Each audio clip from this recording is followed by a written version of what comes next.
Joining me today are Spokane County Commission Board Chair Mary Cuney and Spokane County Sheriff Ozzie Knezovich. We have accomplished a lot in the last 4 weeks after we established the Regional Emergency Operations Center, and that was to formalize the coordination and the collaboration between the regional partners and the local governments, and also to invite others to join us in the work there. Our work is all about bringing people in from the cold, giving them a warm space, a bed, meals, access to showers, and also connection to services while they await permanent housing. While the focus has been on TRAC, the Trent Resource and Assistance Center, it is important to note that the Navigation Center really is just one piece of an extensive regional system that has added additional capacity over the past couple of years. There continues to be available space throughout the system, even as the changing weather we've seen change quite abruptly. The launch of the dashboard at sheltermespokane.org this month has made it a lot easier for people to access information about the types of spaces that are available on any given night and where people can go to sleep indoors. The Trent Resource and Assistance Center is the newest addition to our regional system, and we are removing barriers for using the Navigation Center as a centralized resource while individuals can stay and wait for housing.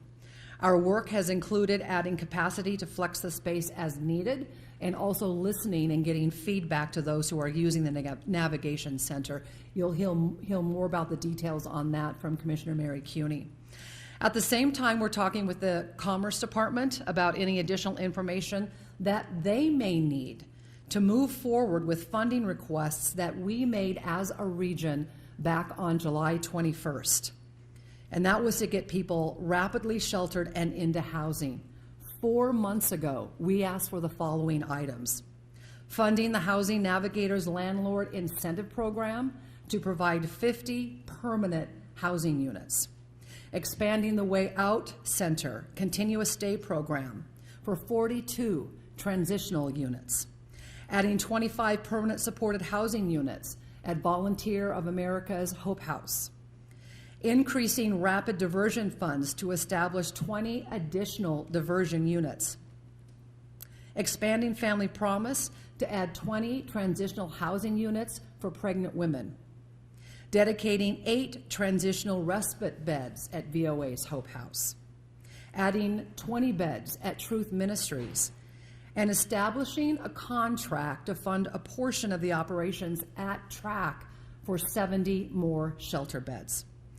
Now, this list includes 95 permanent or permanent supportive unit beds, up to 70 transitional beds to provide progressive opportunities on an individual's path out of homelessness and into housing, and supports 90 or more temporary shelter beds. The motel conversion project that Catholic Charities plans to open, which was funded by Commerce, adds an additional 87 units and space for potentially 120 individuals, depending on how many couples there are to house. The list that I just outlined represents important resources to get people quickly under a roof. More than half of those options have a front door. And we want to be clear that the Navigation Center and other resources within the regional system are the safest and healthiest plan for housing. Sleeping in the cold with snow on the ground in a field is not a requirement to access any of the resources that are available in our community. And at this time, I'd like to ask Spokane County Commissioner Board Chair Mary Cuney to the podium. So as the mayor said, we've been working on this collaboratively for several years. During COVID, we had a regional governance group meeting, and then we've been working on this since July or June to really look at what the right-of-way funds could do to help the Camp Hope situation. And so we have been really taking this seriously, and I really hope that the state and Empire Health Foundation will join us in these conversations. For Spokane County, we're responding as a regional collaborative team to this public health and safety emergency and made the $500,000 investment to track as a county at the EOC's request. We are putting the final enhancements on office and storage space, adding more restrooms and showers, and upgrading the beds, mattresses, and bedding to meet those demands. We're making additional enhancements for pets. With the winter just starting, it is imperative to transition people to the TRAC Center. The portable offices at TRAC will also provide a foundation for recovery for those in need. Having access to an indoor environment that is safe, private, and warm is a critical component to connecting these people with the services that they need. At Spokane County, we are working very hard with the Emergency Operations Center. And again, we invite Commerce and Empire Health Foundation to come and be part of those conversations so we can really do the right thing for the people that are experiencing the cold. Thank you, Commissioner.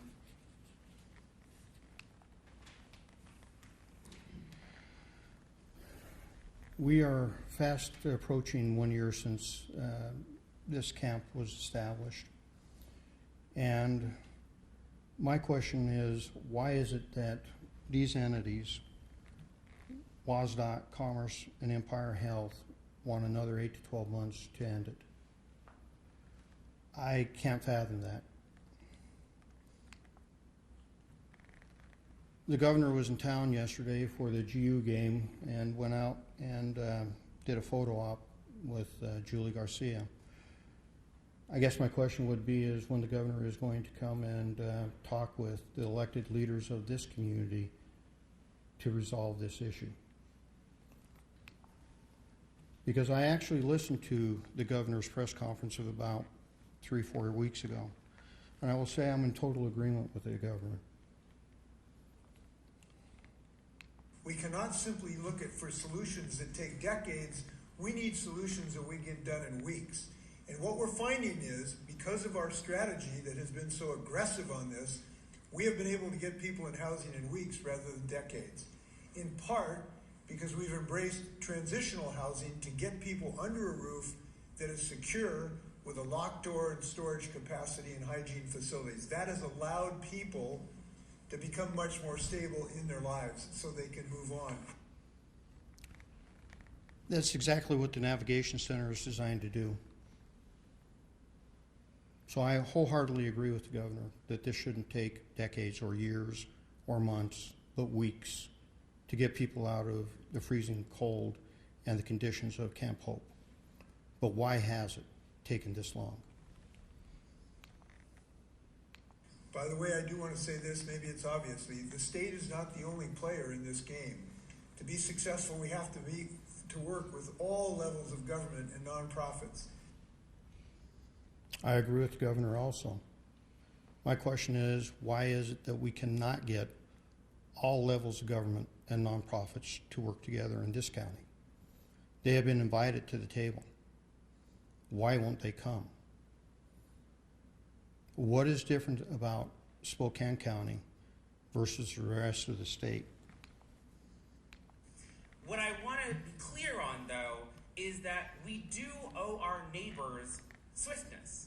We cannot continue to say, in 20 years we'll have a place for you to be. That is an unacceptable public policy response. And so the other thing I'm really proud of is that all of the resolution timeframes we've worked on have not gone over 8 weeks from start to finish. Because once we decide that we are going to run an operation in a location, those folks have our undivided attention and the resources of the system necessary to make their reality fundamentally different. So I ask, is King County really that much different than Spokane County? That we as a local government and the state government and our providers can't come together? And he said the longest they've had is 8 weeks. Why is this months? Why is it projected to be more months? Apparently in Portland, within 24 hours, they were able to clear a homeless camp. So we are making significant progress.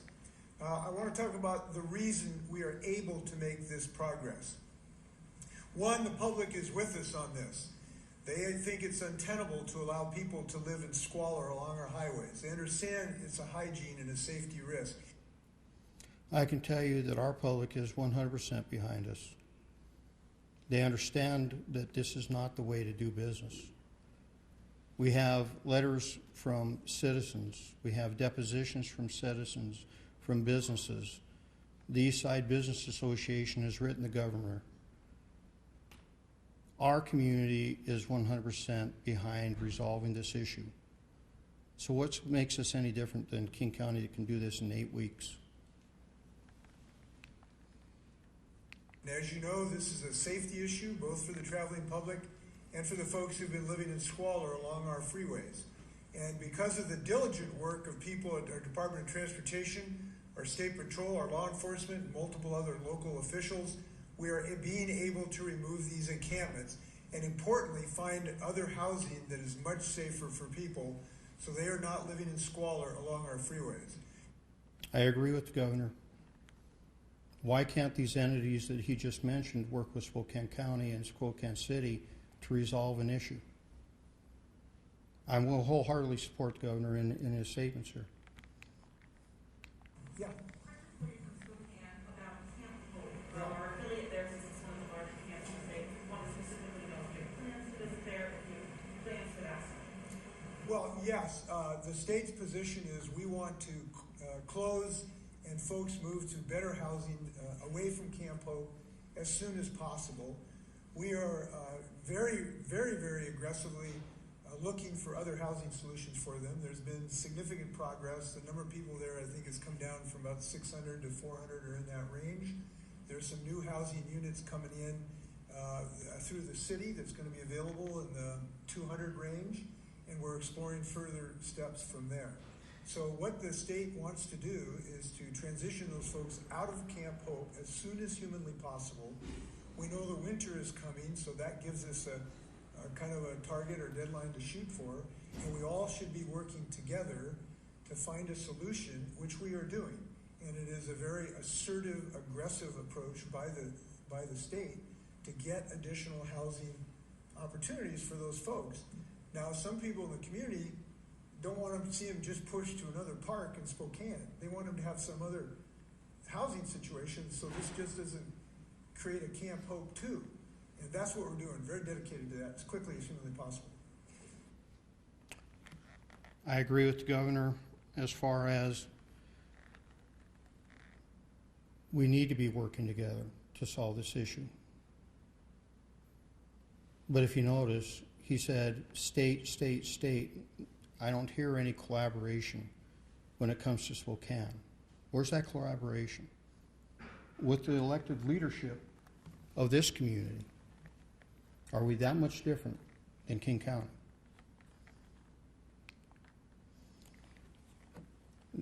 The reality is we have a situation that the state will not work with local government to resolve this issue. Empire Health and Catholic Charities seem unable to engage in the EOC in order to transition people out of that camp. It's a little bit more than that, ladies and gentlemen.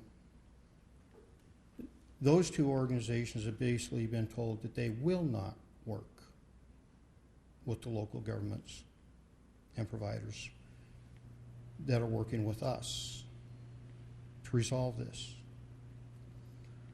It goes even deeper than that. Revive, which has a contract with the state and the city of Spokane, we learned today that they have been told that if they provide us any information, and that includes a phone number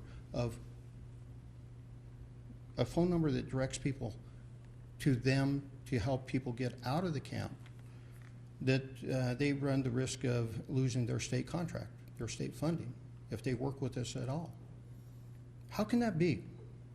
Because it violates every principle that the governor just outlined in this video. So I'm asking Governor Inslee to come back to Spokane, sit down with the mayor the commissioners, myself, and help us find a path forward so we can get people out of these conditions. As he stated, winter's a big motivator. Well, guess what? Winter's here. And maybe ask him to get the bureaucrats in the state organizations to work with local government to get people out of Camp Hope, out of the cold, out of the snow, out of the squalor, and increase the safety of the community by doing so. To increase the safety of the businesses in the area. To help this community move this forward, not in years, not in months, but in the governor's own words, weeks. Why is all this? Politics, and quite frankly, making people rich. You know, there's a lot of money in the homeless industry, folks. I would maybe ask the media, maybe you need to do some investigative journalism and find out who's getting the money, who's not getting the money, and where the money's going. That's all I have. Mayor? That's all I have too, so, but we can open it up to questions, if anybody has any, for any one of us. The state has repeatedly said over and over again that they're more hesitant to work with the city and county because there's pending litigation from both the city and county going forward. Is that something that you're willing to comment on and address? I am. That's what you call a red herring. Well, Sheriff, that's a question that... It is. It's really a red herring on their part. Because every legal matter I've ever been in, 90% of them are resolved before it ever goes to court. How does that happen? It's by people getting together and talking about the issue and resolving it before we ever have to go to court.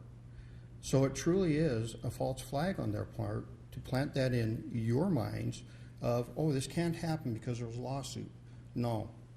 They can meet with us anytime. Matter of fact, the individual who filed the federal lawsuit, he and I, the lead attorney, and my attorney met just a week ago. Isn't that amazing?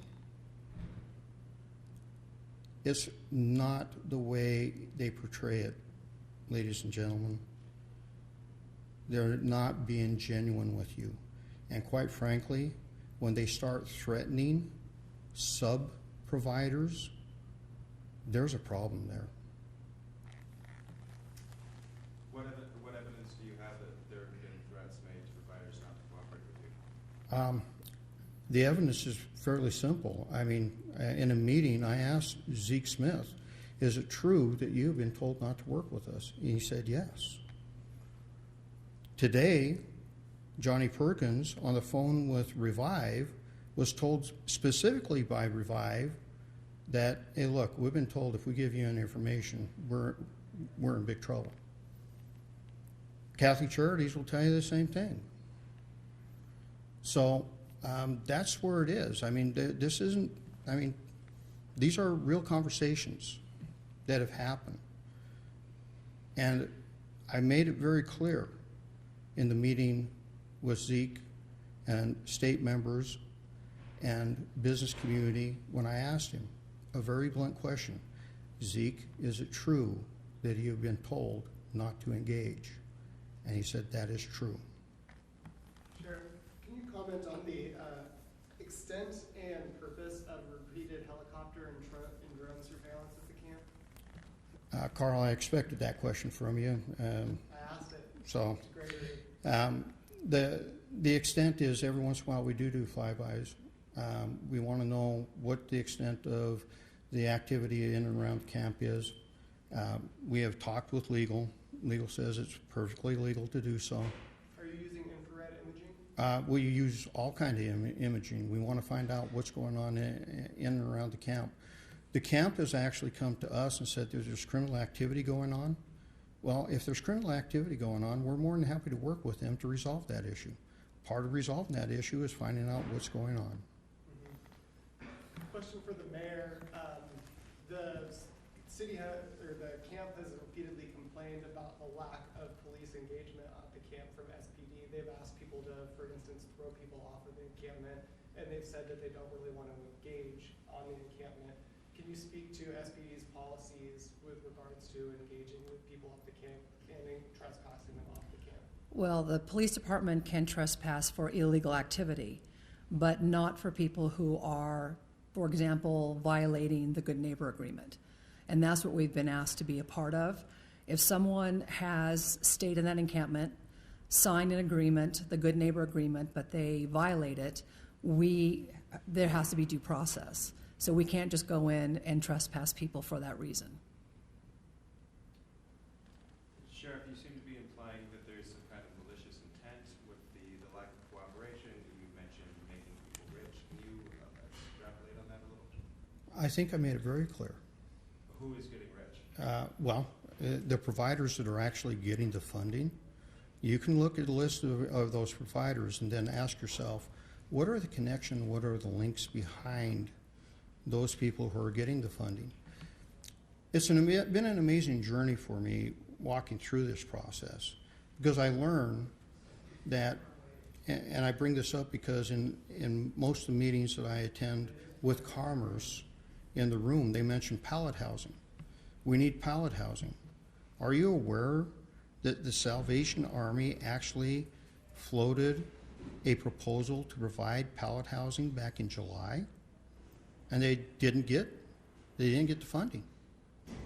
So I would take a hard look and do the journalistic investigation that goes into where's the money going. There's only $5 million left, folks. $5 million to resolve an issue that we have up to $2 million deltas in expenses right now. Where's that money going to come from? I learned that in July, the housing navigators put in a proposal, and I believe at the time it was for 50 and with hopefully the ability to expand to 200 permanent houses. The housing navigators work with the Landlord Association. They didn't get any funding. It wasn't until, I believe, last week when we brought this up again in a meeting where the state was, that now the housing navigators are being reached out to. Seems a little odd about who's getting funding, who's not getting funding.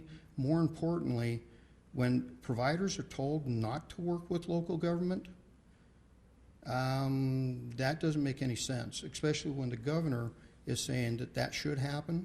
And lawsuits or not, the lawsuit's a red herring. We can meet, we can talk, we can resolve things. That's an easy thing. And we've told you that from the beginning. Had Zeke Smith from Empire Health lived up to the agreement that he and I crafted, we wouldn't be here today doing this. We would have worked together. We were working towards eliminating the county's lawsuit, but we were told by Zeke, we can't work with you. Sheriff, you have a court date coming up December 2nd. What happens if the judge does not issue an injunction? What happens, rephrase that, did you say injunction? Injunction, declaring it is not what your lawsuit against with Washtenaw, declaring it a nuisance property. Yeah, it would be to declare it a nuisance property. Right. It's an active protest.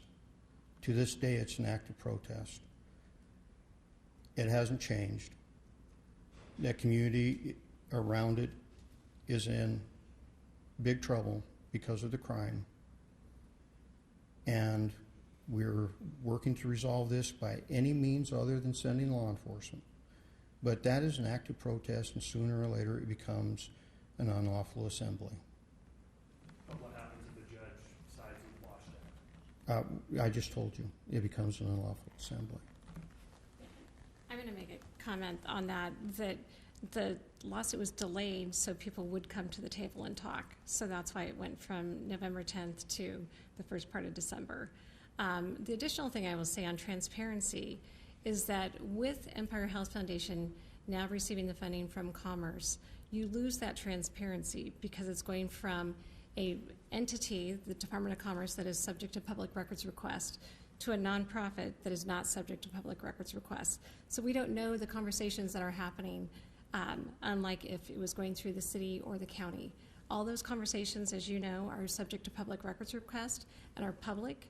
And so we have lost the transparency by having to go through a nonprofit to then other nonprofits.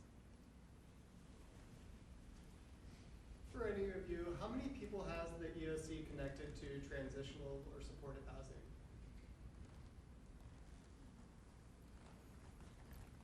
housing? We haven't contacted anybody because we can't get anybody to work with us.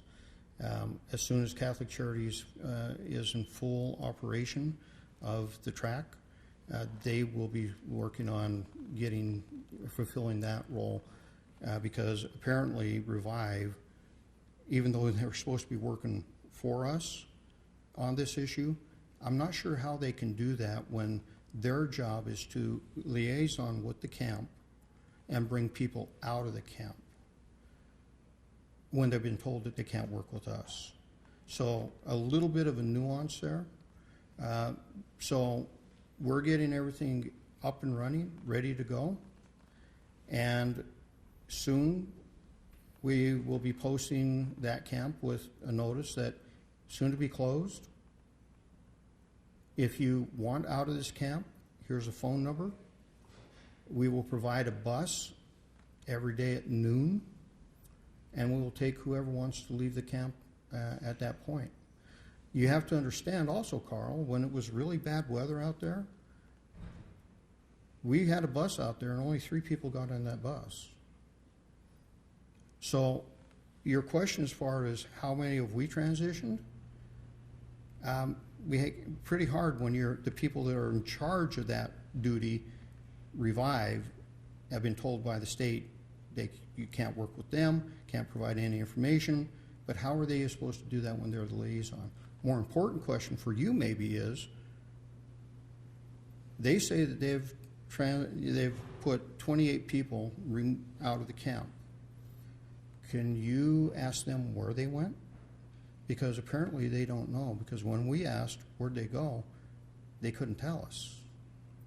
So it might be a good question for you to ask them.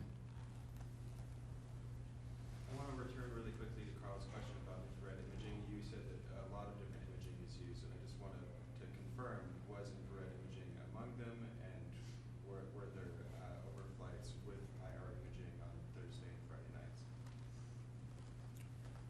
Yeah, we've been doing flyovers, and I told you why. We want to know how many people are in the camp. That's for safety issues. We want to know what kind of crime's going on in the camp. And you can't have your cake and eat it too. You can't say, oh my gosh, you can't use a helicopter when you come to us and ask us to eliminate the crime in the area. So I can't help you with that one. That is part of the tools that we use in surveillance of an area to determine what crime is being committed and how to deal with that crime. So when you come to us and ask us for help and we start providing it, and then you want to go, hey, we didn't include the helicopter, well, that's part of what we do. That's part of the tools that we have. And in order to be safely know what we're getting into, if we have to go into that camp, we need to know the makeup and the structure of the camp. So that's just the way it is.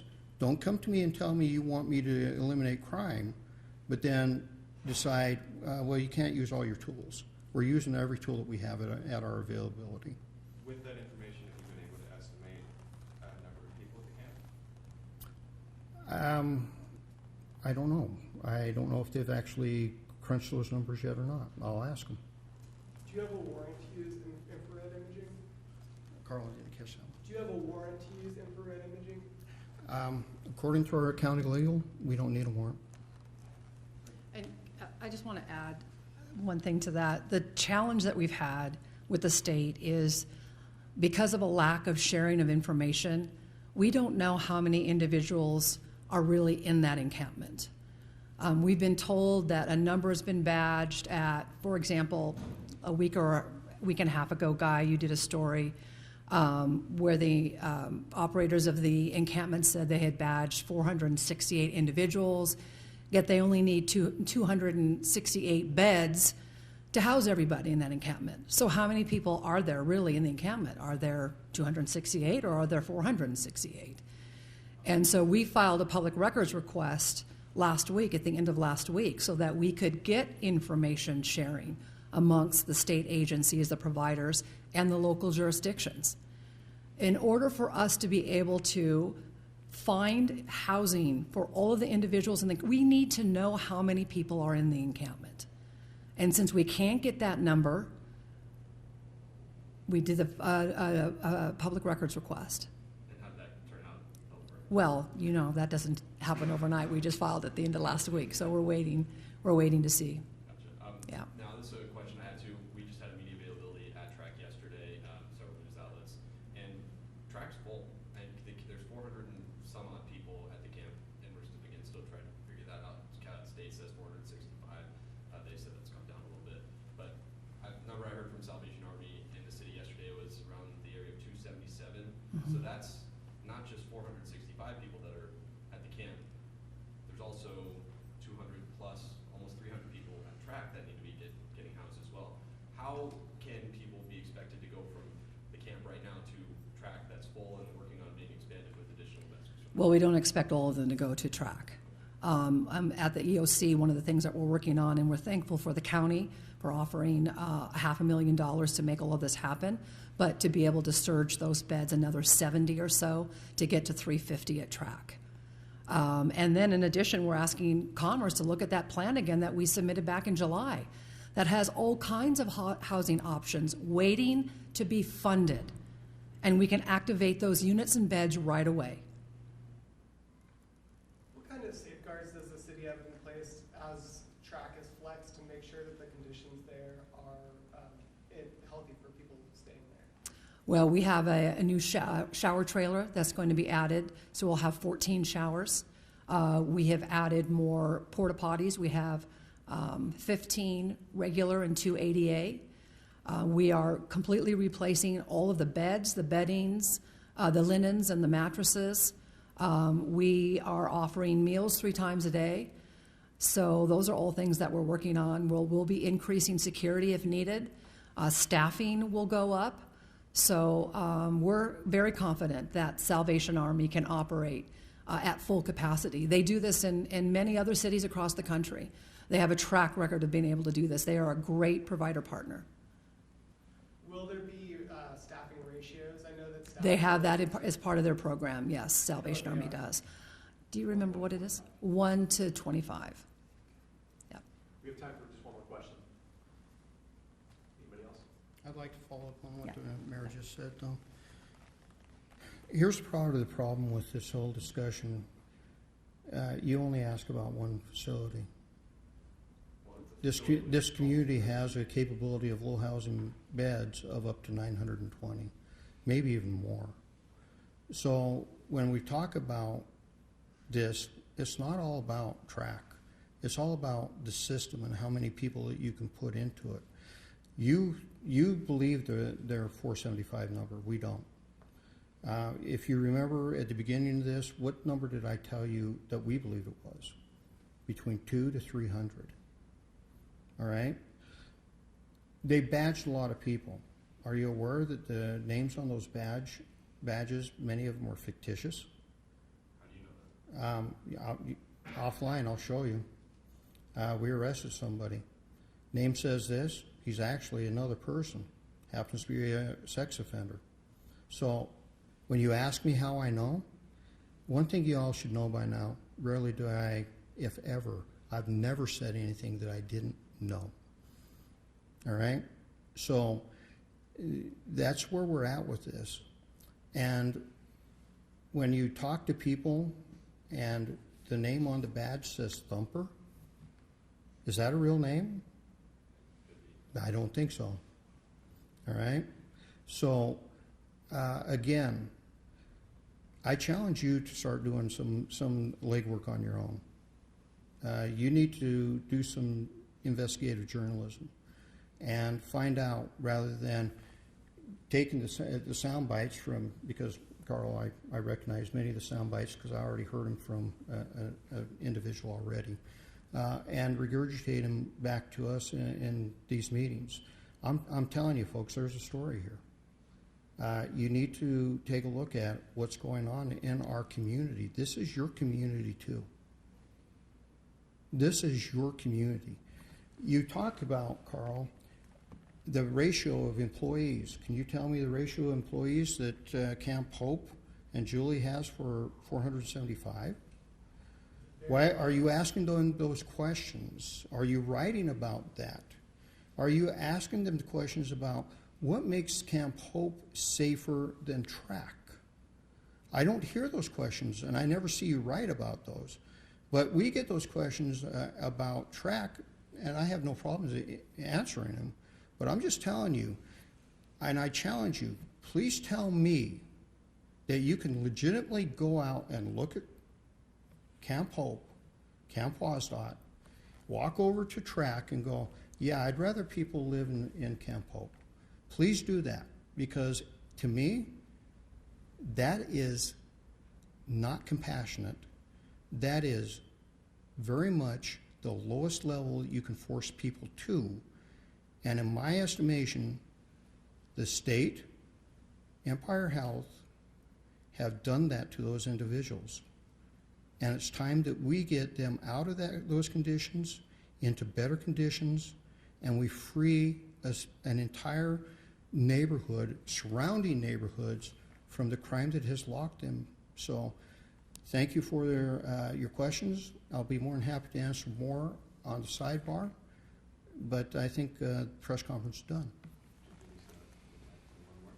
Sure, one more question. Mayor Woodward, I know we talked about this earlier, but just for the sake of everyone else, were you aware of the overflights and infrared imaging as a tool to try to... I had heard about them, but I don't get notified when the sheriff decides to do something like that. That's not something that he typically calls me about.